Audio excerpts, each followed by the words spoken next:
English shorthand dictation at 100 words per minute. Ready? Start. I am most grateful to you for the opportunity that you have given me of meeting you all and understanding your respective points of view. You know very well that I do not generally go to such function nor am I used to them. It is not our country's custom to have speeches at lunches or dinners, but we are still carrying on old traditions, and I am therefore utilizing this opportunity of placing before you a few thoughts on matters which are causing you some concern. Whatever I may say represents my own personal views and not those of government. It is only the minister in charge of industry and supply who can make any authoritative pronouncements, but I do claim to know the mind of my government, and to that extent I may at places be saying things which are in accord with government policy. I should like to say at the outset that I am going to tell you what I do feel about matters.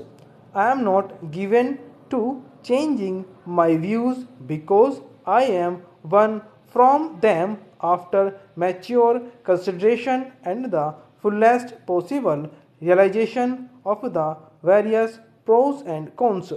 My convictions are firm and based not on any theories but on experience and a practical approach to the many problems. Sri Goenka has mentioned the last budget. It is profitless to think of the past. Nevertheless, the world knows its history, how the budget was prepared and why. The framer of the budget has now gone to Pakistan. He very well knew that is would be not for him to face the music. You are also probably aware of my views and the whole history of the proceeding before the legislature in relation to this budget. When I ask you to bury the past and not to bother at all about it, I should also like to remind you that our finance minister belongs to your own class. He knows his own mind is able, clever, and efficient.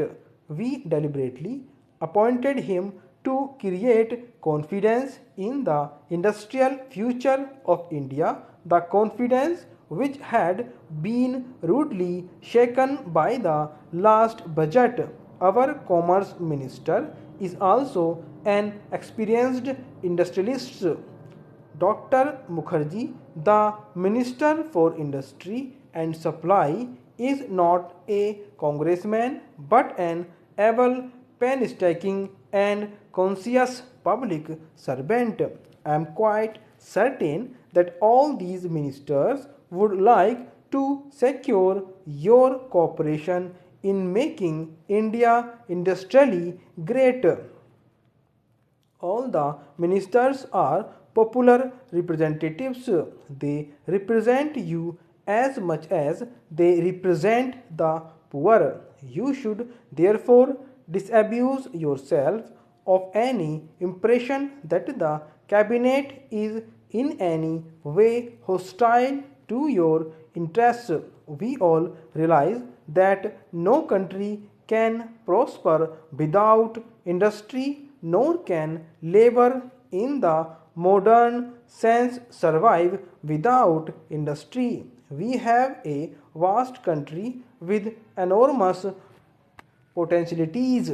We have to see how we can all function effectively in its interests. We have given you as first evidence of our bona fides, the appointments to which I have already referred. It is now for you and all of us not to mar but to make our future. In building it, it is obvious that you have to destroy also. In the process of building our future, therefore, we may have to do away with some of the appendages of the past, but there is no reason why any of us should be frightened of destruction.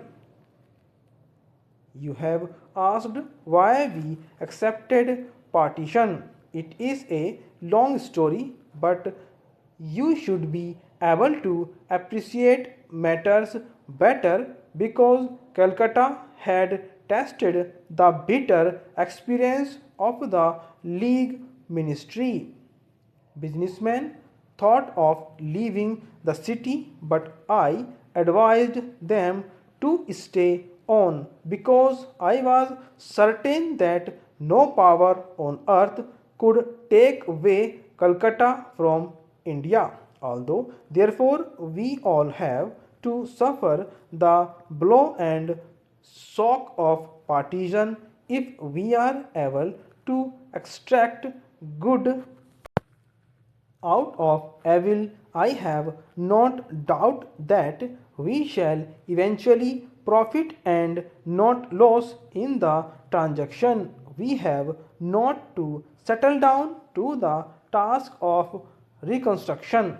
In the last few months, we have had to shoulder a burden that would have broken the back of any government, but we have, I feel confident, been able to acquit ourselves creditably in dealing with this critical time. In the task ahead, we have to take labor and capital with us. If we fail to do so, we are doomed to disappointment.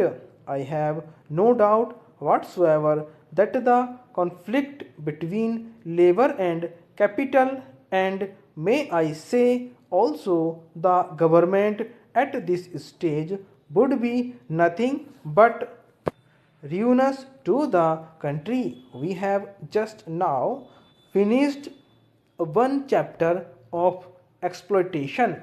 We should see that we do not find ourselves entering into another chapter in which we are exploited by a different type of forces which nevertheless are destructive and even more dangerous because they are internal.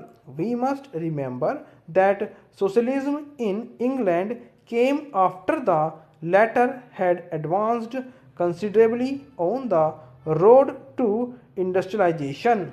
I am convinced that any promotion of a conflict between labor and capital at his stage would deal a disastrous blow to India's industrial future. Stop.